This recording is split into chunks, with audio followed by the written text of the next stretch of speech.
All right. How are you? Pleasure meeting you. Yes, good to meet you. Luis. What's your name? Luis. Luis, good to meet you. All right. Okay. I do want to pay Omar a compliment. Thank you. And for 1 year, he's been following up with me to do this. So That's what it takes. Good follow, whatever it takes. I'm Patrick B. David. I went from living at a refugee camp, living in Iran for 10 years with the whole war, coming to U.S., to now running an insurance company with nearly 12,000 agents in 49 states, a 500,000 square feet of office space. And I run a YouTube channel called Valuetainment, 1.5 million subs, because I'm one of the passionate few.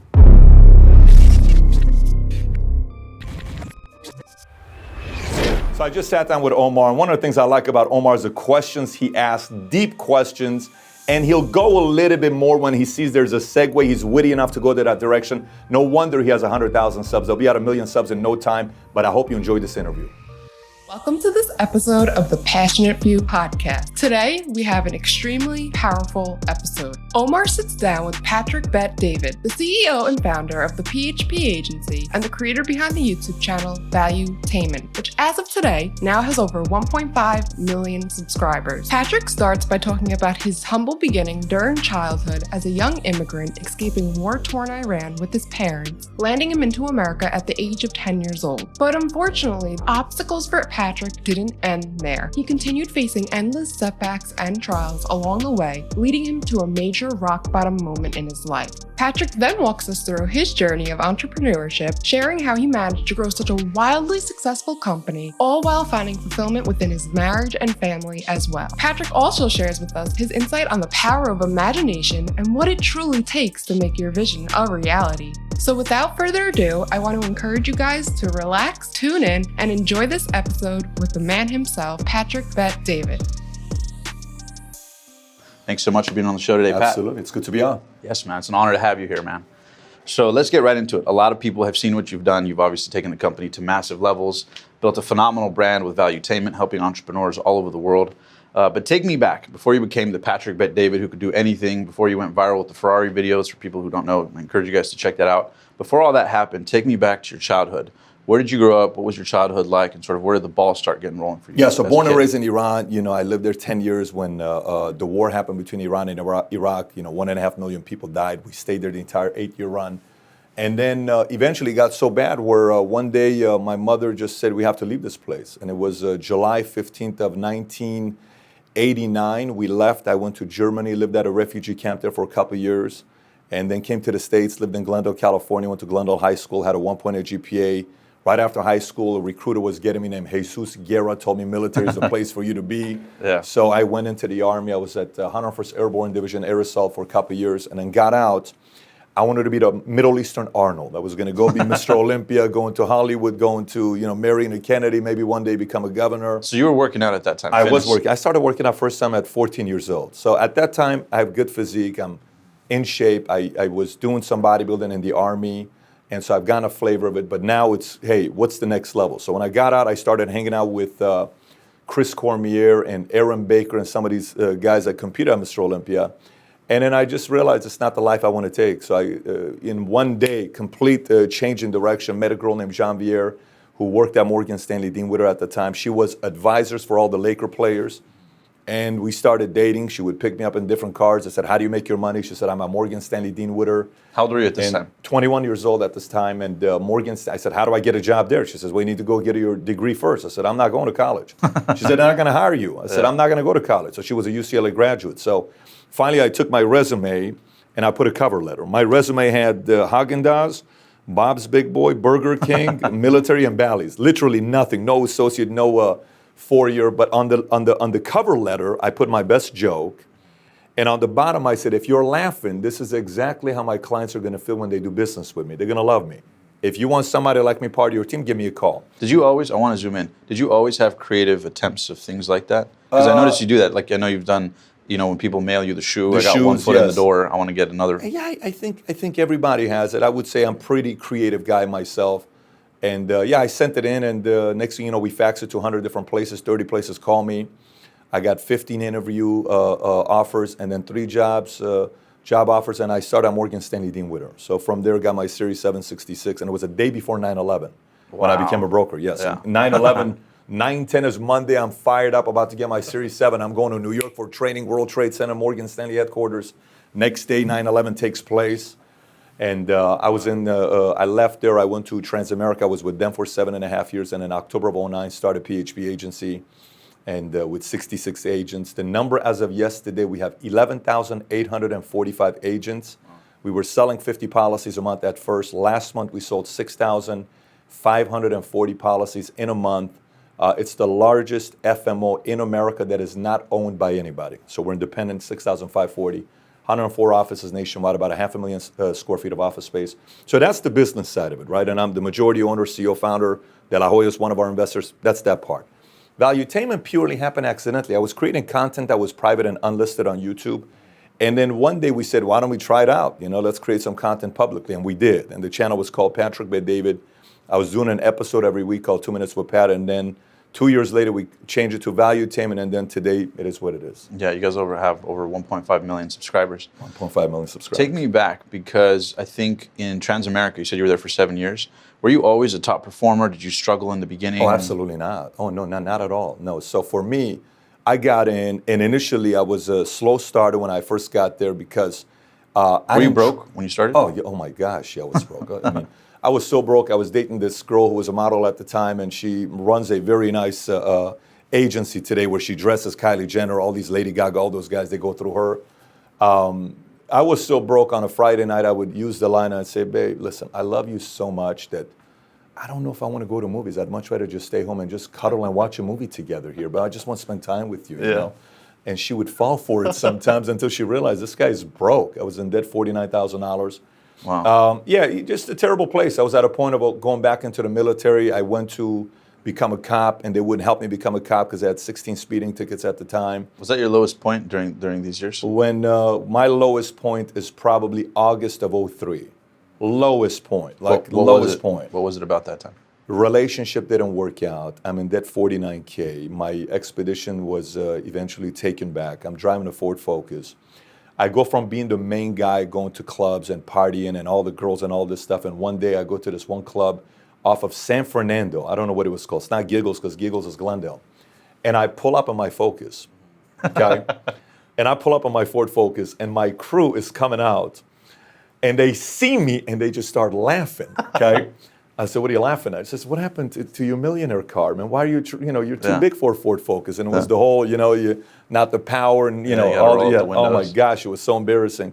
And the look on my friend's face till today sticks out. That was a very low point, because you're trying to figure out the smallest hole to just go and hide there. Nothing was going right because you keep saying, here's what's going to happen. It doesn't happen. In that moment I left, and then that's when my dad had a heart attack, a big one. And I went to UCLA Medical Center, and they were treating my dad like a regular person. And the guy said, look, what do you want to do? You don't have money. If you had money, you'd have a private health care. But because you don't have money, this is government. Wow. He has to wait. And I said, you guys got to take care of my dad better. Cops came. They escorted me out. I couldn't go back to visit the hospital. How old were you at this time? 23 years old. And I'm in the parking lot. If you ever seen a video, Life of an Entrepreneur, where my hands are there and I'm putting my head on the steering wheel, that's not acting. That's exactly the scene when I cried like a little baby for 30 minutes in the car. Next morning I woke up. You wouldn't recognize me the next morning. My eyes changed, determined. To me, I was telling myself, my dad's gonna meet my kids. There's no way. I had a fear that what if my dad dies and my kids never meet him, because I never met his dad and I always wanted to meet his dad. So it was a certain level of urgency I never experienced before. Then nobody could recognize me. I told all my friends, don't call me for clubs, don't call me for partying. I told every girl, I don't want any hookups. Don't come in a birthday suit. It's not going to do nothing to me. I'm not going to do the whole car backseat shit for 17 months. I said, I'm not doing nothing. I went 17 months with no sex, and it was not an easy time. After the 17 months, it was a pretty explosive day that we had. But for the 17 months that I went, it was, and for a guy that's accustomed to it, it wasn't easy. Of course, yeah. Because this is not a sex thing. This is, for some it's video games. For some it's different thing. But you got to take something that you like the most. I took it away, and I said, it's either your dad or you experiencing all this other stuff. So I want to zoom in on that, because there's a lot of people right now who might be in that position and might not be able to relate to the momentum you're on. I think the company now in revenue is doing in the tens of millions of dollars. But I want to zoom in on that particular point in your life where you were at rock bottom. Was it a series of days, or just shit just kept hitting you and hitting you and hitting you? What was the moment where you decided to shift, and what could you say to other people who might be listening to this around the world who are going through their own shit? Maybe they're broken up with, lost, depressed, right? I want you to really zoom in and associate to them to where they're at. If you could be in that body, the Patrick Bet David who is feeling that anxiety, what would you tell them? What would you tell someone like that looking for answers, knowing what you know now? Living? I mean, you got to really realize, for me, it really gets to that point. What am I living for? What is really the purpose of living? Like, am I just going to live to be a statistic? I can't do that. There's no way in the world I'm going to do that. So I sat back and I went through the backstory of my family. What did my mom have to sacrifice? Dad have to sacrifice? All this stuff that I went through, right? You got to look at your story. Everybody's got a story. That's right. And then I found moments of inspiration. I think a lot of times we go back and we look at the moments where we totally screwed up. I made a list of moments where I made great decisions, where I impressed myself. So every time I was down on myself, I would go back to that moment. Never forget who you were at this moment when you did this. Never forget what you did when your mom was going through this. Never forget how protective you were. Never forget how tough you were in this moment. Keep going back. You have what it takes. So there was a reminder for it. And then I answered 2 questions for myself. Who do I want to be? And how are you going to make the money to go out there and be who you want to be? Once I got clear about who I want to be, the rest of it was pretty simple. I don't think a lot of times people take time out to figure out who they want to be in life. A lot of people are watching this. They're thinking about who they see out there that they want to be. I want to be like that guy, and I want to be like this guy, and I want to be like that guy.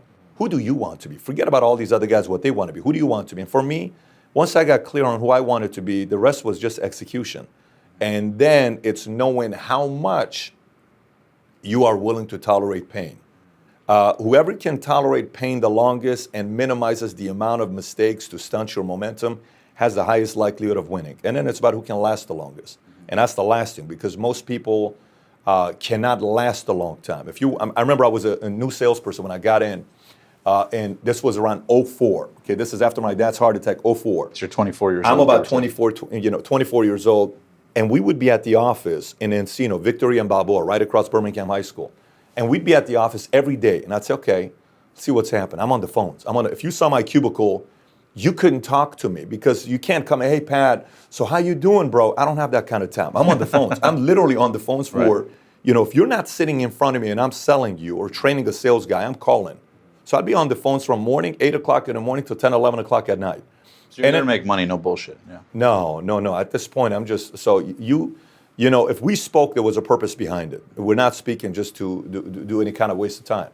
So I'm on the phones and I would look at the guys and say, that guy's gone, that guy's gone, that guy's gone, that guy's gone, that guy's gone. No problem. All good. I'm still here. Gone. I'm the last person. Again, first, last. Again, first, last. Again, first, last. A lot of times this whole thing about I'm the first year, last one to leave, people know how to do it for a day, maybe a week, maybe a month, maybe a quarter, maybe a year. Try doing that 20 years. I mean, that's not a regular thing to do. So then it was about lasting, and stamina, kicks in, fatigue, endurance. How do you handle victories? You just made 50 grand last month. How do you do it? You just made $500,000 last month. You just got a $3 million check last month. Now what do you do? Everybody you go now, you go into airports. Oh, what's up, Pat? Oh my gosh, your videos changed my life. And oh, look how important I am. So do you let that get you? Because the moment you do, then you have a cap. Every time there's a cap. So I didn't want that, because for me, it went from the survival, which is the lowest level, why we make money. You and I have been broke before. You were telling your story, how you hit rock bottom at some point. You've told your story with your audience. Rock bottom, so we make money to survive. Then you make money to have certain kind of status. Then you want to be free, so you kind of have a few $1 million. Then it's purpose, then it's history, right? So for me, it went survival, status, freedom, purpose, history, and this part, most people, they get stuck. Mm-hmm. Somewhere in there. Yeah, because it's, what do you do when you're living in a 15,000 square foot house on a lake and you got all the cars and you have all the fame and the accolades and millions in the bank, and you've already gotten the nice gifts for your family and travel and all this stuff. You've traveled the world, you've had cool conversations with people. Now what is it? It's got to be deeper, or else you're going to slow down. That's right. So every time you get to a level, you have to realize, whatever level you are right now, how many subs does your YouTube channel have? Almost 100,000. You're going to get to 1 million subs because you're a very good interviewer, right? Thank you so much. Okay, so now watch this. At your level, it's very easy for you to say, I'm better than the 60,000 guy. Sure. But for you essentially at the next level, you're at the bottom of the next level. Right. I don't know if that makes sense. Yeah, totally. So for me, I'm at the bottom of next level if I go against PewDiePie, if I go against Rogan. I'm not at the top of that level. I'm like a nobody. Nothing. You understand Yeah. what I'm saying? So for me, it was always not the level because most people look this way. You shift the paradigm higher. Yeah. I'm not. What am I bragging myself against you? Well, it's like a sick, bragging about the fact that you beat up a 12-year-old kid. What are you bragging about? So I want to go. Hey, can you go against this guy? So if most people don't do this, and eventually they get stuck at a level, very few people keep going. So if you can keep going there, it means you have to always put yourself in a situation where you're not the top guy. And you're uncomfortable. Yeah. It's very, very difficult to do that. How important has fitness been in this journey for you? So fitness to me went through different phases. Let me explain what I mean by different phases. And the reason I ask is just because Yeah. I want to iterate to the audience that I noticed there's a strong sort of spirit in you, and I'm curious how much of it was your natural hunger, firepower, versus how much do you think fitness actually played a huge role in it? So I look at fitness in a completely different way today, right? So fitness for me initially was what? Chicks. I'm a kid, I want muscle, I don't want to be bullied, I want to walk in the streets and you give me respect. If we fight, I can hang, I want to be able to put my weight on you as well if something goes down. And then fitness in your 20s, it's what? Oh my gosh, she's checking me out, abs, look at this, you're going out to the club, sleeveless shirts. Then it's like, hey, you're dancing on the stage, everyone's looking at your shirts coming off. So then that's that part. Okay. So then you get married, then you get kids. How old were you when you got married? 30 years old. So June 26, 09, four months before being 30 years old. 4 months before being 31 years old. So 30 when I got married. So then you get married, then you have kids. So now you're not getting in shape because you want to meet a girl on Friday night or Saturday or ladies' night, Thursday. The purpose is gone, right? Okay. So now I got 3 kids, a 7, 5, and a 3-year-old, and I'm married. And I got Valuetainment, I got PHP, I got investors, carriers, lawyers, accountants, all these people I got to deal with today. How old were you when you started PHP? 30 years old. So you did, just for context, Yeah. you started at the company at 21, 22, you went to Transamerica around 23, and you did that till you were about 30? You got it. You nailed it. That was it. And then just real quick, I just want to zoom in so the audience captures the story, is how long did you bump into the walls and struggle during those 7 years? Or were you just, at that point, you had made a decision? PHP or Transamerica? Transamerica. Oh, just probably the first 18 months. Okay. So what was the shift there? Was it just a matter of staying in it, staying there, and momentum built? I want to speak to the salespeople out there who, and I'm So sure you want to see talk it. to that level, guys? Okay. Yeah, I want to talk to the level of people who got in, Sure, no just so problem. that they can get a sense, because this So is let me a give you once in a feedback lifetime on that. opportunity. So here's what I always did, okay? One of the things I love to ask questions on was the following. Here was my favorite question to ask. And not everybody's willing to entertain this question, but this is what interests me the most. So how everybody goes and says, what's the key to success? Sure. What's the key to success? So tell me the key to success, the most amateur question a lot of times you hear people ask, what's the key to success? I'm not interested in those questions when I'm doing what I'm doing with the mobsters, billionaires, whoever I'm sitting down with. What I want to know is the complete opposite. So there's a guy named Joe, okay? He probably maybe will hear this one. If I ever see him, I'm going to say, listen, man, you changed my life. So I sat down with Joe one time and said, Joe, listen, everybody compares me to you. But, if you don't mind me asking this, I don't want to have the business you have today because what happened there? And he says, look, I appreciate you asking the questions and I'm going to be honest with you. And he says, I made these 3 mistakes. I was too concerned about what people thought. I stopped doing what was working and I had a bad relationship with the person I was working with. And my retaliation was to slow down. So it's kind of like, you know what, screw this guy. Why am I going to work hard to Why am make I him going to work rich? hard? Yeah, I'm just going to go kick back and I don't have a good boss. I'm just going to chill out.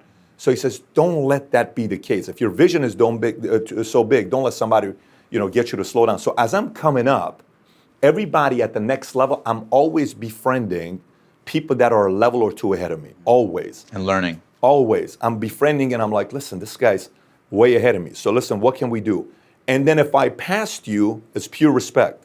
It's not in your face. It's the whole thing what Conor McGregor says, be cocky about your predictions, be confident in your preparation with your work ethic, and then be humble in your victories and losses. Yeah. You beat this person, it's embarrassing. Hey, don't put it in their face.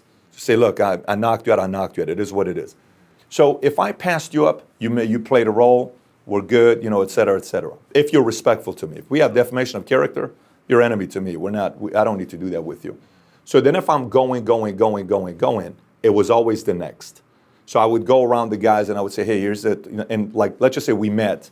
I had 3 to 5 questions prepared to ask you. Here's the level I'm at. Here's what's going on with this. And the questions would be, how do you handle working with a client where the conflict is coming back from the spouse and the spouse is saying this, it was very specific. And then they would come around and say, here's what I would say. Oh, that was great. I wouldn't have handled it that way. That was phenomenal.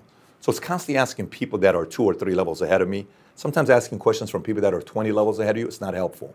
When you ask people that are 2 or 3 levels ahead of you, you're able to constantly climb up. And it's not to the generic next level. mindset advice. It's specific stuff Very. in which you can deduce mindset from. Exactly. But it's specific. That way, tactical. Oh, okay, cool. Don't worry about the spouse or handle it this way. Yes. Now you take these 1 or 2, 3 little things, you apply them, boom, they help you get to the next level. And the biggest thing is asking about the mistakes. Yeah, of not what course. they did right. Because in reality, think about it. And a lot of people dramatize their successes. I'm sure you've seen it, Of right? You can course. romanticize. Absolutely. Oh, well, you know, it was I'm just worth mindset. $400 million. Yeah, exactly. And you're worth $30 million. Of course, absolutely. And this happens. How are you going to verify somebody's worth $400 million? Totally, yeah. You're just going to have to say that I'm worth $400 million. Yeah. But the point about this is the following. I don't care what you did right. Everybody in this room knows how to make a couple $100,000 a year. Everybody in this room knows how to get a six-pack. Think about it. Yeah. Everybody knows, oh, stay away from sugar, stay away from this. We know those things. Is what were the mistakes you made? It's what did you do wrong? What was one thing that held you back? What would you have done differently on the way up? Yes, that's the stuff that I want to know. That's the stuff because, I can sit like marriage, like one of the best things. Oh my gosh, one of the best advice. Funny, I was going to ask you about that. Yeah, Perfect, one of the that came best up. advice is lady game. So I'm living in Northridge at this house on Encino Boulevard, right? And one day my wife is pregnant 7 months. It's our first.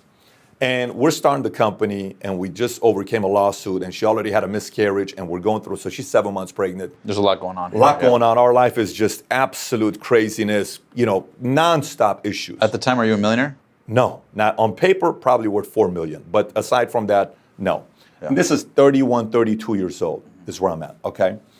So all of a sudden, one day, this one of our clients that we rolled over a few $100,000 of her money, she's walking in the neighborhood and my wife and I are sitting outside. Walk in the neighborhood and said, hey, how you doing? And she loved us because we met at Bed Bath & Beyond. Just very nice lady, just a sweetheart type of a lady. So she's hugging us, we're talking. She says, can I give you some advice, Pat? I said, yeah, sure. She says, look, weird things are going to happen when you have your first baby. I said, tell me why. She said, when a woman has the first baby, they want to do everything right. Where while they're trying to do everything right, they forget about the husband. So your needs are not going to be taken care of. Sexually, all that stuff.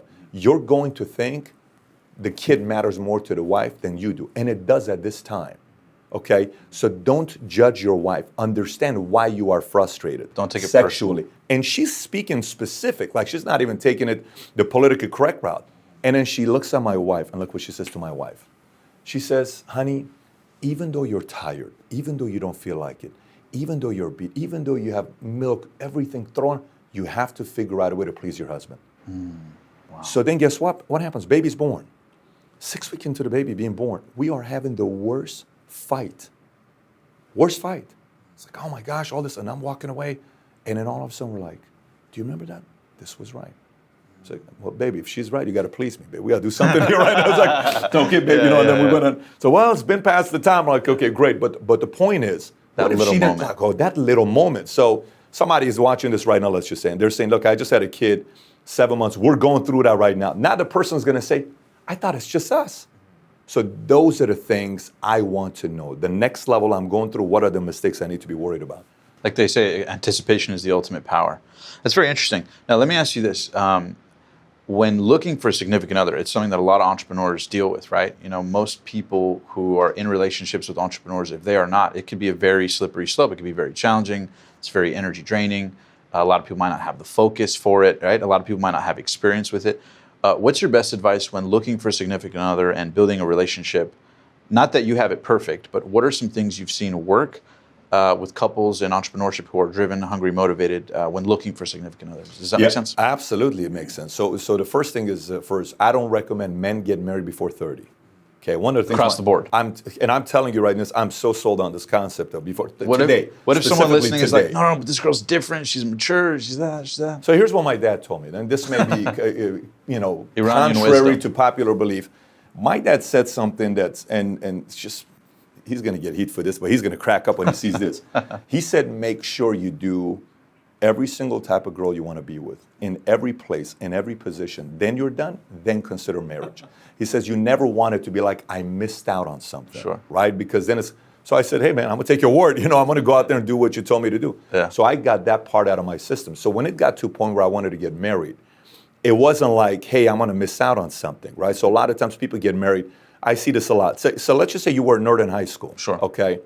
Then you come out and you meet a girl in college. She's also somewhat of a nerd. You're also somewhat of a nerd. So she's not also getting a lot of attention. You're not also. So you're a 6, she's a 6, hypothetically, right? Sure. Okay. So it kind of works out, safe for both people. But then 27 years old, you start making $220,000 a year. She's making 40. Then all of a sudden at your job, you're 29 years old. Now you're like, oh, we're married, we got 2 kids. Then all of a sudden your assistant starts flirting with you. You've never experienced this before. Like, oh my gosh, she's attracted to me. Oh, how do I handle this?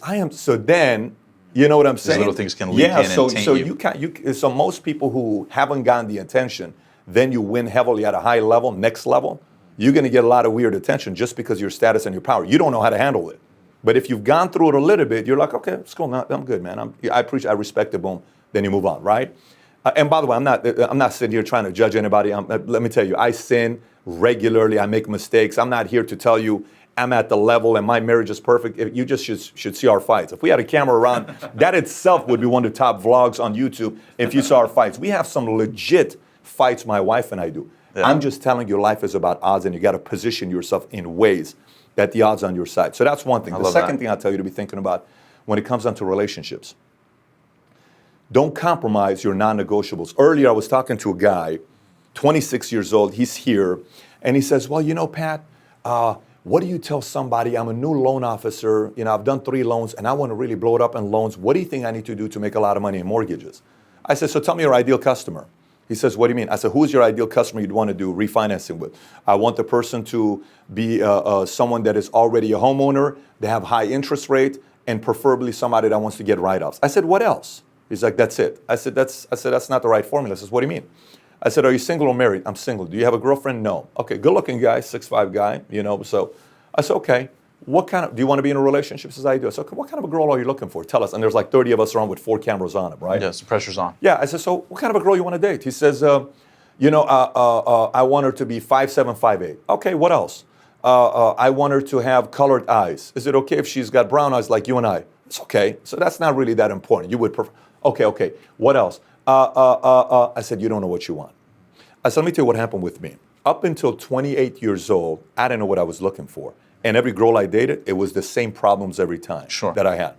So finally one day I sit down and I read this book, 101 Questions to Ask Before You Get Engaged. And I actually wrote down, I want the girl to look like this. I want toes like this. I want eyes like this. I want personality like this. I don't care if the girl is white, black, Latino. That part, I've dated everybody. I never cared about that part. But I want her to know how to cook Middle Eastern food. I want her to be a worker. I don't want her to be concerned. So I wrote all these things down. So then I was dating 4 girls at that time. One of them was Miss California. One of them was in a business. One of them was a professional lawyer. At the same time? It's not promiscuous, but I'm kind of like scoping it out to see who I'm going to take a little bit more seriously. Are they aware of this? Very aware. Okay. Very open. So it's not like, I'm like respectful. Look, I'm just telling you, I'm also talking. If you're not comfortable, we don't need to pursue this, but this is exactly what's going on right now. Yeah. No, it's okay. I understand your position. Fine. So then one day, my wife and I, we start dating after she read the book. So then we're dating, and all of a sudden, we start having fights. And after we fought, she would always come back a little bit weird. I'm like, interesting. I said, so let me ask you a question. She said, what's that? I said, say we're married. She said, yes. We have a terrible fight. Shit hits the fan. Who are the 5 people you're going to call? She says, what do you mean? Who are the 5 friends you call after we have a terrible fight? So she gives me the names. I said, okay. Tell me about their marital status, divorce. How about this one, divorce? How about this one, single? How about this one, married? How about this one, single? I said, you calling these guys? I said, you call these 5 people, guess who they're going to defend? She said, who? I said, you. I said, let me tell you who my 5 are. My dad, Dudley, Bill, and I gave the 5 minutes. I said, if I call these guys, guess who they're defending? You. I said, in order for marriage to work, the 5 people I call when I'm pissed off, they have to defend you. And the 5 people you call, they have to defend who? Me. Wow. Because if they defend me when I call bitching on my dad, Dad, you won't believe what she did, and she did that. You know what? If I were you, that's right. And then, let me tell you, we're done. That's relationships. I saw my mom and dad. My mom would call her family, and they would say, your dad's this, and my dad would call his family. Ended up in a divorce. Which family should have said what? Listen, guys, you guys go make it work. That man works hard. That man's, hey, look at your wife. She cooks. She takes care of the kids. There are things bigger than this fight. Exactly. Yeah, they give you context. Yes, so that was the one thing. And then she Wow. went and got their 5. I said, okay, now I'm comfortable. Now I'll give you the last one here, and then you can ask anything else you want to process. Here's what's the last one.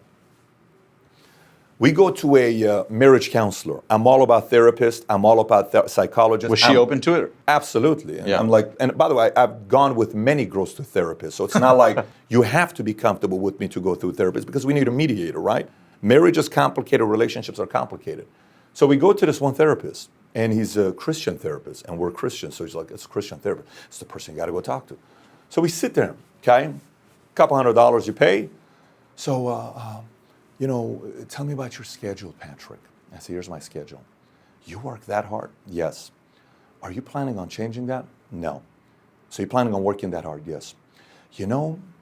I can tell you one thing. The key to my successful marriage with my wife and my family and everybody is every night at 6 o'clock, everybody was at the dinner table, and we had dinner together, and we did this together. I said, tell me about what your dad did for work. He was a school teacher. What did you do professionally? I was a school teacher. I said, here's the $200. Thank you so much for your time. Shook his hand, we walked out. So what happened? Did I say something wrong? I said, no, but I'm not trying to be you. So I went and found a therapist who was a peak performer, who was killing it in his game and made his marriage work. I asked this question before we sat down. Yeah. He agreed. Then they talked to my wife, and one of the guys was a senior pastor at this church who runs a 20,000 member church, very well-known pastor. He was a president of North American Christian Association, and very, very well-known guy. Him and I were talking earlier today. He sits down, and his wife talks to my wife and says, look, you sure you want to marry a guy like Patrick? Why is that? Well, let me tell you what happens. My husband goes this, you need to put a schedule. He's not going to be there at all birthday parties. He's not going to do this. He's not going to do that. People are going to want to be around him. Everyone's going to call him. Late at night, he'll be on phones. Are you comfortable with that? Then she had to decide, do you want to be with this guy? So I would tell my wife, if you want somebody to be home at 5 o'clock every night, I'm not the guy. I'll give you Sundays. What do you want to do? I'll give you the world. I'll give you everything you want on that level. But this guy's got a vision and I'm not going to slow this part down for nobody. So are you okay with that? I am. Great. Let's pursue it. So then we went through a lot of good fights. Then when I knew we were at a point that it was like, okay, she's tough. And I'll never forget one time, respect to her if she's watching this, she hit rock bottom. She didn't have a penny to her name to pay her rent. So she says, I can't pay my rent this month. I'm like, and this was great. Oh my gosh, this was so great. I said, really? Tell me, so what do you want to do? She says, I don't know. What do you think I should do? I said, I don't know. What do you think you should do? So that's why I'm asking you.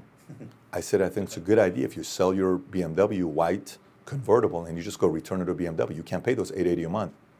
Okay, what else? I think you need to go get a Nissan Sentra. And it's going to be $200 payment, and it's going to give you 40 miles per gallon. And then what else? I say you need to call Oakwood and go back and work at that company you used to work at, the property management company. You need to do those things. That's what I would do if I were you. And this was early on, and I got money at this time.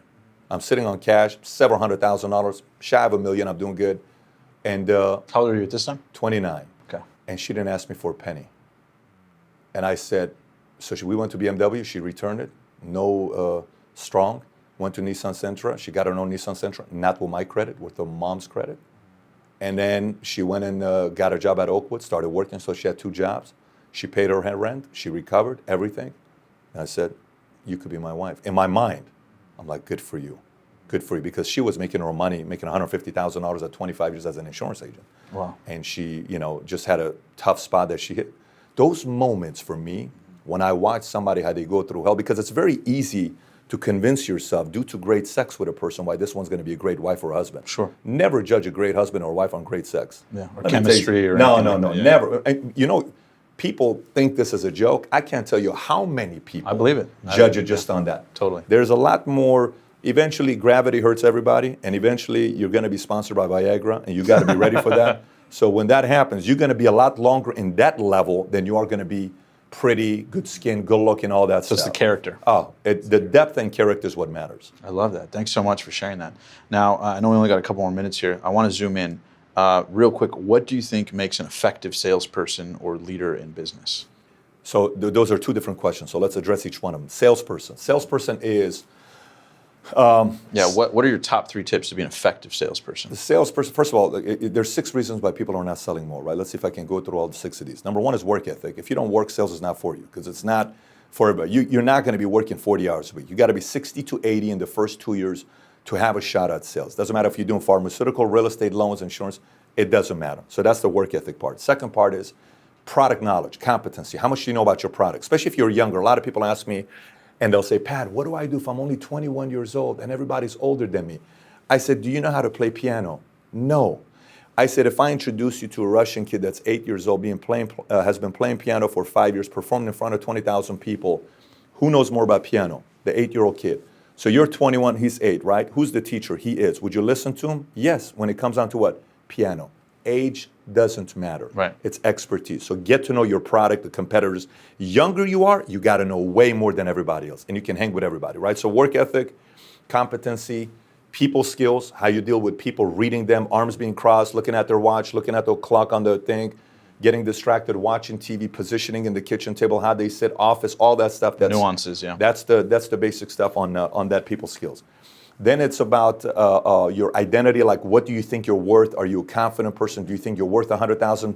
Let's just say you're about to sell a house to me. It's $1 million house. Are you getting nervous because you've never lived in $1 million house? It's like, man, I don't know if I can sell $1 million house. Yeah, so or that you're nervous identity, about the commission. yes. Oh my God, I don't know if I can handle that kind of I'm now worth money. the $30,000 commission. So that messes with a lot of people's Sure, head, yeah. right?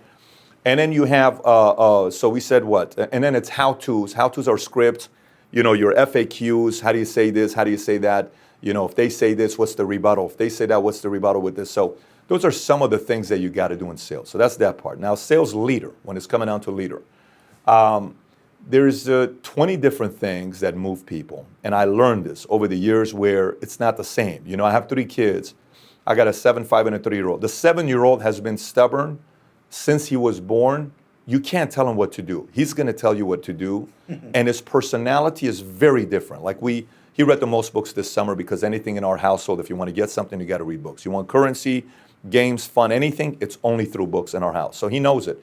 We go to a Lego store, I buy the Legos they want, but I put it up on the wall above the TV, like 10 feet above them, and they can't get it for 12 months, 6 months, because they have to do something to reach their gifts. I'll buy the gifts for them, and they look at it every day, but I don't give it to them. So they physically get an experience of delayed gratification. That toy is 6 books. That Wow. is this much this. That's this. So you can look at it all day you want. So I buy the gifts. I'm just not giving it to you. Smart. Right? So I do that with the kids. Smart. And then my 5-year-old is all about love. The 7-year-old wants respect. You better respect him. So I'll pull him aside and I say, listen, you were disrespectful right now to me. I said, if you want me to respect you, you better respect me. He says, no. I said, I know respect is important to you. It is. I'm talking to you privately because I know you want that. No, it is. Okay, so come back and respect. Okay, Dad. Boom. The 5-year-old wants love. He's a charmer. Everybody loves him. He's always got 5 girls around him in school. Everybody loves this kid. He's got a perfect bubble butt like Bo Jackson, nice legs, more muscle than his daddy today on the legs. I got chicken legs. This guy's legs looks like he's a running back already, right? And he's just the life of the party. And then the 3-year-old, she's power. She's seductive. She's got a terrible temper, but she gets her way, and you have to work with it. Very subtle when you talk to her.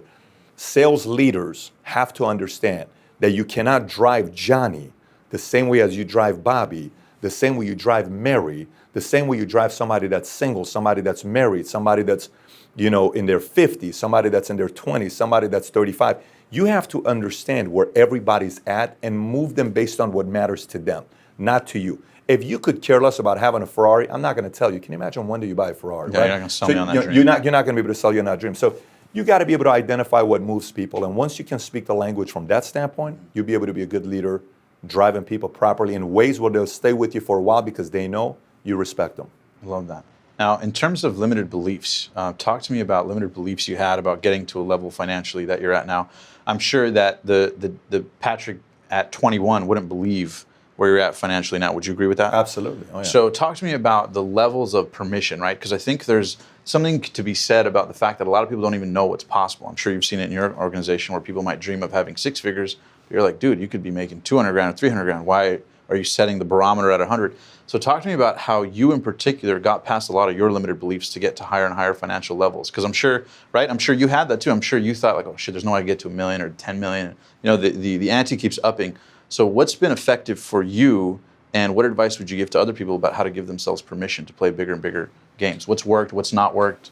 Yeah. Any insight on that? Yeah. So we all have the gift of imagination, right? We all have the gift of imagination. So for me, imagination goes two different ways. Okay, so the sentence starts what? What if? Imagine if one day.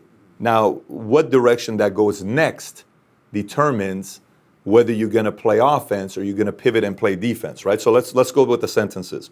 What if I start a business and I fail? Okay? What if I start this business and it works and all of a sudden we're doing this and traveling, da, da, da. Oh my gosh, what if? You know? Oh, imagine if I go and talk to this customer and she rejects me in front of everybody. Oh, I don't know if I want to talk to her. Imagine if you go talk to her and she introduces you to a client, all of a sudden your life changes because you asked the right. Oh my God. But everybody starts here. We all start with the what if, imagine, right? Where we let our imagination go next is the fear. My kid, we watch Venom together. My wife says I made a mistake because it's like, but anyways, we said my kid likes scary movies, but he shouldn't watch scary movies. So we watch Venom. My middle one didn't do nothing to him. Right. But my older one, after watching Venom, said, oh my God, I can't sleep. He just can't sleep. So we watch Venom, and then one day I'm like, babe, this kid, like we have to stay in bed till midnight with this guy before he goes to sleep. He's like, are you here, Dad? Dad, are you right there? You're here. What's going on? So here's what I did with him. So one day I lay next to him and I'm in his ear. I said, buddy, do me a favor, close your eyes. Yeah. I said, do you know why you're scared right now? Why?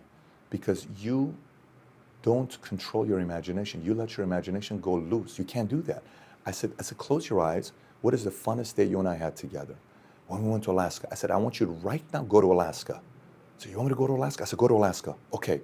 Do you remember while we're walking up the trail and we saw that hawk, the eagle all the way up? Yes. What does it smell like? What are you thinking right now? Who's walking with you? You and Mommy. What does it feel like with the wind? We're looking at the ship all the way down. Do you remember that? It was a little cold. Yeah. Tell me more. Dad, we saw that sign and there was this one eagle that the eyes was missing. And then we walked back and we saw that person you were talking about, Australia. I said, go now, think about that. And then 5 minutes later, he's asleep. Wow. Gone, right? So I had to kind of maneuver this guy's mind from going to this horror place of Venom and all this stuff, and we control that. So you're sleeping at night, and he was, all of a sudden, what was this? No, stop. Okay, boom, boom, boom, boom. Different. Okay, the time we were in Greece, like for me, it's so weird. I'm gonna tell you a story. I've never told this story. For me, growing up, I wanted to be a professional baseball player. Like for me, it was like I was a Juan Gonzalez guy. Juan Gonzalez played for the Texas Rangers, and my email till today has got the number 19 in it because Juan Gonzalez's jersey number was 19. Did the pain of not getting that dream motivate you to like? No, because I wasn't a good player. No. So I wasn't the guy that had a shot. I didn't have it was a shot. just a delusion. No, I just loved because I worked at 14 years old at Haagen-Dazs. I lied on my application. I worked at Haagen-Dazs, so I didn't even have time to go try out. But I had a really nice swing, very nice swing, and I enjoyed hitting the ball. The feeling, it was great, right, with the baseball thing that we were going through. For me, the most peaceful moment is going to Shoal Canyon. Most people have no clue what Shoal Canyon is. It's going to Shoal Canyon, and this one time I hit this ball, and it went, and it went, and it went.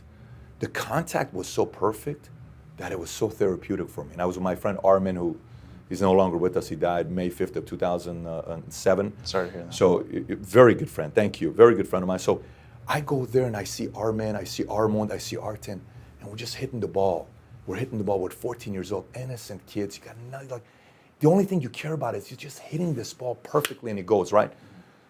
So when I would get scared or my imagination would go to a crazy place, I go to that baseball place and I'm just so relaxed. So, so the imagination part for me now is more the vision. It's more vision becoming a reality. It's more what's going to be taking place. It goes there. So for somebody watching this saying, well, Pat, how about myself? I didn't think I can become anybody. I'm just a regular guy. Yeah, I don't think I become a millionaire. I'm not going to make 5 million or 10 million. I don't think I'm going to do that. Just know that the way you allow your imagination to take off, the more and more and more you paint that picture, then it comes to a point that we have to face the reality. Here's the reality of it. Most people watching this, there are a group of people that are very content with none of their dreams becoming a reality. True. We are naive. I'd say most believe, people probably. Yeah, we are naive if we think everybody watching this is willing to do the work to go out there and have it become a reality. Matter of fact, the most miserable people I've met in my career are ambitious, lazy people. They think so big, but they're just not willing to do the work. So when you're ambitious and lazy, guess what energy is produced? Envy. When envy's produced, you make a terrible spouse, terrible friend, terrible everything, right? the energy seeps Yeah, in it's just everything, terrible. So if you are ambitious, then you got to put up the work.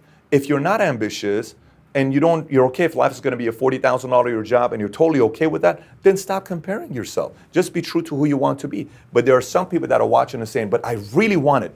If you really want something to become a reality, guess what? You are being tested right now. The world is testing you. The audience is 7.5 billion people. If it really matters to you for it to become a reality, guess what? You won't live your life without that becoming a reality. That part is on you. We can't sit there and say, I know people that have never read motivational books in their lives before, and they're millionaires. I know people that have never read any books and they're worth $100 million. So it's not like just because somebody could go out there and read Think and Grow Rich and read Psycho-Cybernetics and read Hypomanic Edge and read First Rate Madness and all of a sudden, you guarantee, no. If it matters to the person watching this, right, if it matters to you, it doesn't matter what he and I are doing. You're going to figure out a way to go out there and make it work. We have to understand that part's on the people. If we take that away from people that they don't have the right to fail, the reason why that has to be out there is because those who make it, there's a reason why when a Kobe Bryant walks into an arena, and a Magic walks into an arena, and a Russell walks into an arena, and a Kareem walks into an arena, and a Jordan walks into an arena, when they talk, the level of respect is, hey man, I know how much you paid, the price you paid. Right. I respect the It's price. a different caliber. It's a different, even when Hillary Clinton and Trump were debating, there's this one part where the guy asks a question, he says, look, I know this is going to be hard to say, but if you had one good thing to say about the other person, what would it be? Okay? They hate each other. If you had to, yeah. If you had to. So Trump goes first, and Trump says, you know what? If there's one thing about Hillary, you got to give her credit. She just doesn't give up. She just doesn't give up. And she's just somebody that just doesn't give up. And you have to, and I respect that. Trump says that. And it's, how about yourself? And she says, you have to respect the fact that, he has the family and the kids that they have, that they're doing what they're doing. I respect that a lot. So what's the moral of the story there? As much as they can't stand each other, of course there's respect. So someone watching is saying, I want to be a millionaire. I want to have that kind of respect. I want to have that kind of, street credit when I walk into a room. I was in Houston 6 weeks ago.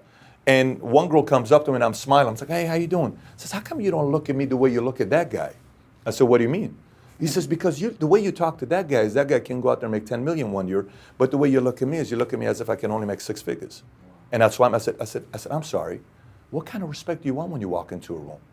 You want that kind of respect? I do. Well, you got to wake up at 5:30 and be at the office till midnight if you want that kind of respect. But you're not going to get that kind of respect with the kind of effort you're putting in. So don't expect that level of respect, because right now, the room here, a couple thousand people. Who walks in the room when everybody stops? Who is it? David Goggins walks out. Guess what? Oh, shit, David Goggins is here. Yeah, because he's at this level. Right. Make sense? In the arena, certain people walk in. So who do you want to be when you walk into an arena? How do you want people to look at your face when you walk into an arena? Like you asked me a question off camera saying, how was it sitting down with Kobe Bryant? Yes, Kobe Bryant, Steve Wozniak, billionaires, President Bush. Yeah. So, but you asked me that question, and it's crazy. While we're sitting there, Kenya asked me a question. She says, how come when Kobe walked in, you didn't get up? I'm like, it wasn't like I didn't get up because I respect this guy and admire him at a level that most people have no clue how much I respect this guy, because I just did it in a different field. I said, he got in. If you treat that guy, he doesn't want to be treated like, he just kind of wants you to talk to him like a regular guy. So he walked in and says, what's up, man? How you doing? So he sits down, we're like, so you get nervous about this kind of stuff when you interview people in front of 7,000, 8,000 people? I'm like, no, not really. He says, yeah, me neither. And then we started talking about life, and all of a sudden we have so much in common. I'm like, dude, like, it's a regular dude. Yeah. Then President Bush. So, but the point I'm trying to make to you is, here's people that eventually, like Bush says, I used to drink and I couldn't remember my time with my kids. Wow. And I had to stop drinking. And one day I told my wife, get rid of all the whiskey. And I stopped drinking. And I went to all my family. They wouldn't believe me. And then I became president because I had to make certain changes. So somebody watching this saying, I want to go out there and have it as well. Really? You really do? Then go show us. If you really do, go show the world how serious you are. Because if it is that important to you that you think about it 24/7, I guarantee you, you're going to be able to, I guarantee you it's going to become a reality. For the person that it matters to them, it's going to become a reality. I love that. Now, I know we're tight on time, but I want to ask you 3 more quick questions. You can just give me your bullet point answers off the top. Number 1, what are the things that you've learned when it comes to scaling a business that worked and not work? So just give me some Formula. insight. Find your formulas and then drive your formulas. So by that you mean systems, people in place, frameworks. Whatever the formula is. So Don't wing it, basically. No, what I mean by formula, so every business has about 20 formulas, right? And the formulas are whatever. If I do this behavior times this behavior minus this behavior divided by this behavior over a 30-day period, is going to make me $728,000. Then drive this formula. For hiring people, when I first call this person who does this, and then they go through the protocol and they watch the video, and then we do the orientation this way, and then they do this, and then it produce a better employee than the other. Great. If I do this, that, produce a better salesperson, better sales leader. Everything's formula. Once you get your formulas down, now it's about the driver driving the formulas that they have in place. So you got to get your formulas in place. Perfect. Now, what about in terms of one or two, and maybe things you haven't shared before, personal challenges as of recent? They could be financial in the business. One or two personal insecurities that you've gone through recently that you're like, shit, that kind of rocked you, like humbled you maybe even to your own ego, that you could share the lesson with others right now in real time? Yeah, so I would say for me... feel free to get vulnerable. No, I'm extremely comfortable in myself. For me is, knowing that in certain areas that I gain respect, that I like, if I go into a room in the insurance industry, everyone's going to stop and say, what's up, Pat? Everybody comes, say, what are you doing with this? And, but certain fields that I want to be great at that matters to me, I'm a nobody. Like, I'm a nobody. So I go and it's like, dude, who are you? No one gives a shit. Who gives a shit? You got a 1.5 million subscriber channel. Have you ever been on TV? Have you ever done this? Have you ever done that? Yeah. You ever produced them? Dude, it's just... So going back to understand that even at certain levels, you're a nobody. Like yesterday. Yesterday was a very weird day. So I'm at... Where were we at yesterday? We're at Universal Studios with my kids, right? And we took like 20 of our guys and we just went out there, family, all this stuff. We're having a good time. I would say 2 great things happened yesterday. 2 terrible things happened yesterday. And 3 bad things and 3 good things happened yesterday with the business, Valuetainment, PHP, personal life, right? And I'm just like, what the hell is going on today? No, literally, what the hell is going on? And at one point I was like a little bit pissed off and I snapped at my 7-year-old son. When I snapped at Tico because he didn't want to go on one of the rides, I'm like, why don't you want to go on this ride? And he's like, Dad, I don't like the dark. And I'm like, what are you doing? Yeah. Stop. That's not the dad you want to be, bro. Relax. So I'm like, come here. What is it? Dad, you and I talk about this stuff. I don't want to be in the dark. I'll go on the rides. I don't want to be in this. I don't like spiders. And Mom said there's spiders. I'm like, buddy, don't worry about it. Let's go over here. We're good. So trying to handle, hey, Mr. Bet David, you wanted to be this person. Didn't you say this is your vision? What are you complaining about? All these people are calling you from big agencies and you're having this now you can't handle it. Can you really handle it? So it's knowing that if you want this life, stop bitching about the fact that this was your vision. You casted it. Now it's becoming a reality. Man up, accept it, pivot. And these are not small things. I'm not talking about $5-10 million deals. I'm talking about massive deals that are coming this way that's going to be incredible. But even in those moments, because I'm here, maybe I'm at a whole different level here and I've gained here, but I'm not here.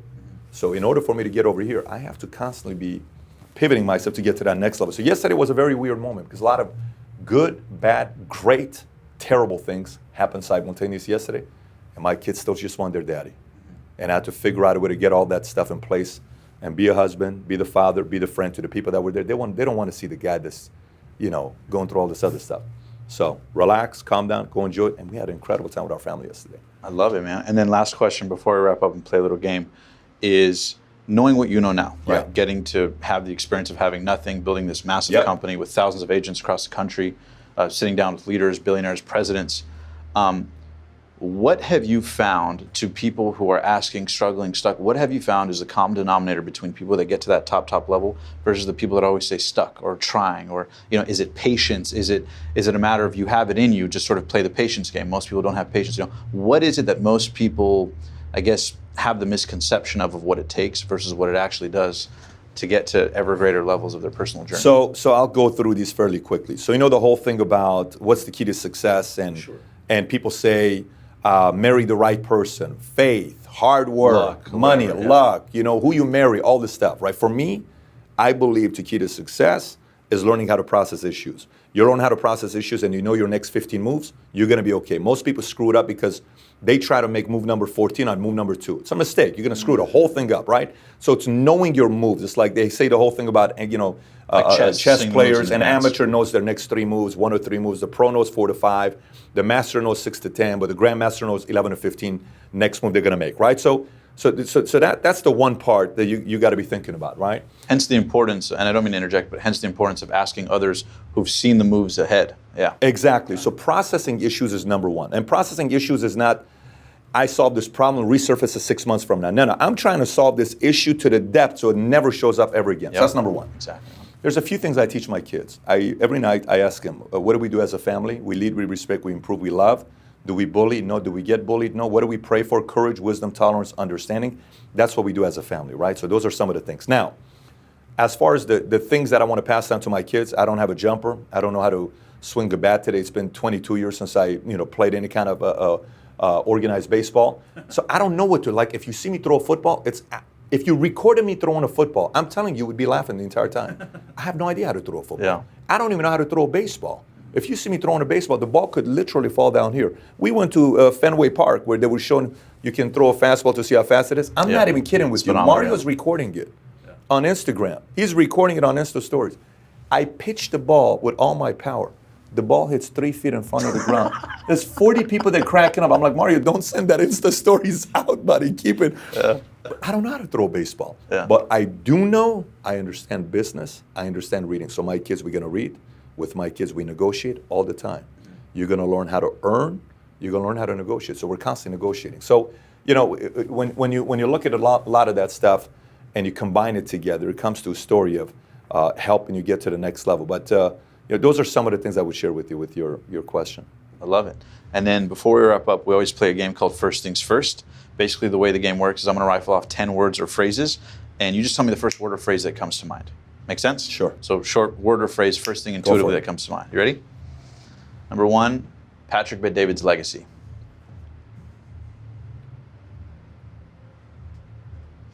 History, Assyrian, Armenian, Iran. Those words come to mind. Your wife and kids. Heaven on earth. PHP Agency. Doing something that's never been done before. Obstacles. Part of the game. Your first million.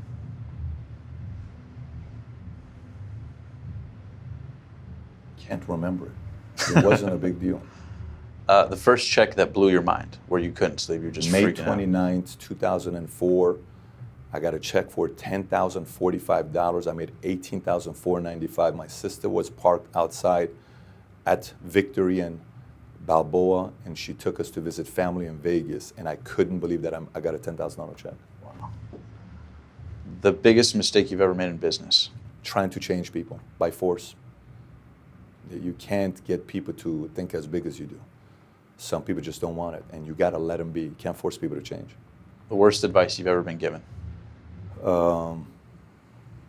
When you get rich, you get a belly. It's normal. Rich people have bellies. The biggest financial splurge you've ever had. Splurge? Splurge. I don't know. For me, I was at Monaco a couple weeks ago with my wife. We went there for 4 days, spent $60,000. And it wasn't like we went and ate at Le Louis the 15th, $3,000 check. We went to all these other places, but yeah, probably $60,000 trip for 4 days. Watch I'm wearing is a $100,000 watch, and I just bought a Wayne Gretzky OPG PSA 10 card. There's only 2 in the world, and it's a $750,000 card. I just bought it 3 weeks ago. Do those moments still get surreal for you? A little segue from the game, but are those moments surreal, or is it no big deal? I love cards, man. Yeah. I love old cards. You have no idea how much I love old cards. Yeah. Passion. The game. Man, the game is, oh my God. It's like, imagine, like, I used to play Super Mario Kart, and I love playing FIFA in the Army, or Fester's Quest. Some people are not going to remember Fester's Quest. The game is unbelievably fun. I'm passionate about the game. I love it. And the last one, you ready? And this is for, consider the young Patrick Bet David who is looking for answers, because there might be somebody watching, male, female, 20s, 30s, 40s, 50s, at any age, teens even. What's the one thing that the David today, on your journey and your level of success at this stage, would tell that young Patrick who was looking for answers? A concept, a quote, an idea. What's the most important thing that you would impart to someone looking for answers? How old? Think of it from the frame of somebody being in a place where, regardless of age, they want something so bad, but they feel stuck. Maybe they don't have the vehicle. Maybe they don't know how. Is it possible? Matters age-wise to me, because then I would give you a loaded answer. But like if you told me 9, 10 years old and I'm frightened of dying because we're getting bombed on all the time, hey, the man upstairs got a bigger plan for you. If it's the kid at refugee camp when my parents got divorced and I was devastated because freaking I love my mom and dad in the same house, it's going to be all right, man. They're making the right decision getting a divorce. It's probably good, because World War III would start if they stayed married together. You're going to be all right. The kid coming to U.S. and them calling me phobe and Middle Eastern and all this stuff, I had so many different things. It's all going to make your skin so thick that you're going to be so prepared for something big. If it's in the military, getting to fights every night and almost getting kicked out, hang in there. Military is going to make you tougher. If it's getting into the business world, don't make the monster bigger than he is. The monster is probably more scared of you than you are of him. Just play your game. You can take out a lot of monsters if you play your game. So that's why I say I don't know what phase you're asking. So. I love it. No, I think all three of those speak to somebody no matter where they're at. And I'll throw in this bonus here and then we're done. Is, obviously with PHP, you play a huge game, right? You teach content all around the world, and I know a personal goal of yours is to obliterate the competition. And I think by associating with people like Kevin Hart, Kobe Bryant, building the business you built, the content you built, obviously the phenomenal business model you have, it's about playing a big game that's always winning. My last, word or phrase that I want to hear your thoughts on is, when will you know that you have won the game? No, it's not going to happen. It's not going to happen. Because I'm not playing the game with a timeline of saying, oh, once I become a billionaire, or once I make 100 million, or once I make $500,000. Like, okay, hey, someone asked me the other day, hey, Pat, what does it feel like that the company today, based on evaluation, is worth this much, and you're pretty much worth a few $100 million, according to paper? That part to me is a must to do what I want to do with my life. So the vision, I wrote a 96,000 word fiction book that I cannot launch until I'm out of PHP, because people are going to think of me, they're going to think I'm weird if you read this book, because it kind of casts the vision long term. That'll give people a lot of perspective of what are some things I want to do in my life. And if the man upstairs gives me 80 healthy years, it's going to be a good movie to watch. So stay tuned. It's going to be a wild ride, because this guy's not going to stop. I love it. The only thing that's going to stop is if God says you got to slow down because of health or something else. I will listen to you. But outside of that, I'm not planning on stopping. I love it. Now, where can people find you if they want to learn more about you? Yeah, you can go to, Valuetainment. You can go to YouTube, type in entrepreneur, or you can message me on Instagram. Any of those will work. And for some of the people that have been to the Vault, the 3-day conference we did last year, people showed up from 43 different countries. We're going to be doing a part 2 in 2020. I'll be launching a location here soon, so you can go to vaultconference.com. Is it thevaultconference.com or vaultconference.com? Whichever one it is, we'll give you the link. Yeah, we'll plug the link below. below. It below, but any of those would work. Awesome. Thank you so much for being on the show today, Patrick. It's been an honor. Thank you. Thank you guys so much, and we'll see you guys next time on The Passion. If you guys enjoyed that video, be sure to hit that subscribe button right now, because every week we bring you the very best in personal development content, interviews, and insight to help inspire you to take your life and your dreams and make them a reality.